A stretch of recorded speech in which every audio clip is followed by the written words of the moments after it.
at IPC Health Hoppers Crossing. This is my first chapter. IPC Health is a community health service with 6 sites located in Melbourne's west. The site at Hoppers Crossing has a large Karen refugee population in the surrounding areas, which is a large factor in the development of the selected program. IPC Health is also a non-for-profit company with a vision to make the highest quality primary health care accessible to all who need it. The services that are provided at IPC Health include general medicine, dental services, aged and family care, varying types of counselling, allied health, and health promotion. The layout of IPC is as follows. It is managed by an executive management team who reports to the Chief Executive Officer, who then reports to the board. This board consists of 6 community representative directors and other directors with a range of specialist skills. IPC Health measures its success through this diagram. The main values that are measured include care that is valued, a positive reputation, sound operations, and an effective and visible business.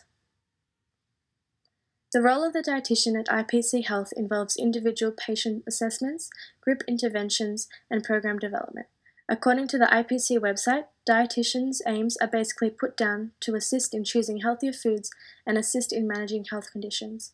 Dietitians at the Hoppers Crossing site work with the Karen refugee population and interpreters frequently to assess and provide nutritional interventions. Through the discussion of health professionals at IPC Health Hoppers Crossing, there seems to be a gap within the Karen community between being provided advice by the dietitians and actually implementing the actions.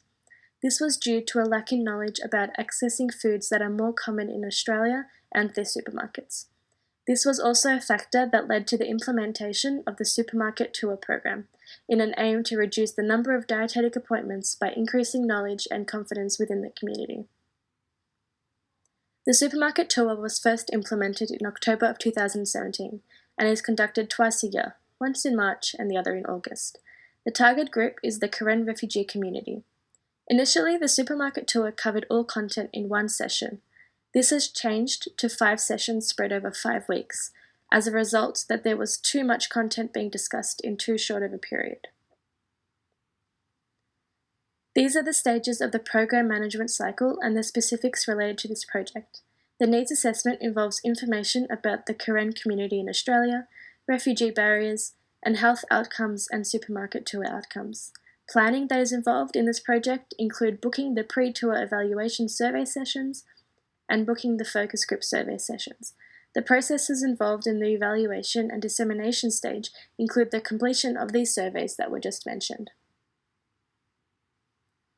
The goal of this program is to improve the nutritional status and health outcomes of Karen refugees within the Wyndham area by promoting education, independence, and access to resources to assist in reducing morbidity and mortality rates. The objectives that are listed here and include increasing levels of confidence and food knowledge, decreasing language barriers, other allied health barriers, and reducing the number of appointments being made.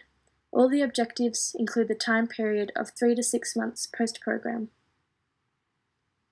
These are the strategies for this program and include involvement from the dietitians, interpreters, community caseworkers, refugee health nurses, other allied health staff, and counsellors. The first strategy is the supermarket tour for the Karen refugees and is the focus of the project that is being done here while on this placement. The theory and framework that is related to this program is the determinants of health. These include education, social support networks, health services, and individual behaviour. As a result of the experiences that the Karen refugees have gone through, majority of them have lived lives in refugee camps and without schooling. The Karen refugees have a very strong community that provides as a strong support system. The lack of access to health services plays a large role in the program's aim to improve access and confidence to access these services. Individual behaviours, including diet and physical activity, are impacted by the other determinants, and diet specifically has also played a large role in the implementation of the strategies and objectives in this program. This is the proposed timeline for the project being conducted over an 11-week period. The first 5 weeks is the period being done by myself and my partner in Block 1 of community placement. There is then a week off after that, followed by another 5 weeks being conducted by Block 2 placement students. The supermarket tours will be held during weeks 4 and 8. Block 1 involves the pre-tour process, focus group processes, and the first 2 weeks of the supermarket tour. Block 2 involves the final 2 weeks of the supermarket tour and the post-tour evaluations. This is the end of this presentation, and I hope that this has been able to show the outline of IPC Health and the program and project that is being done. Thank you.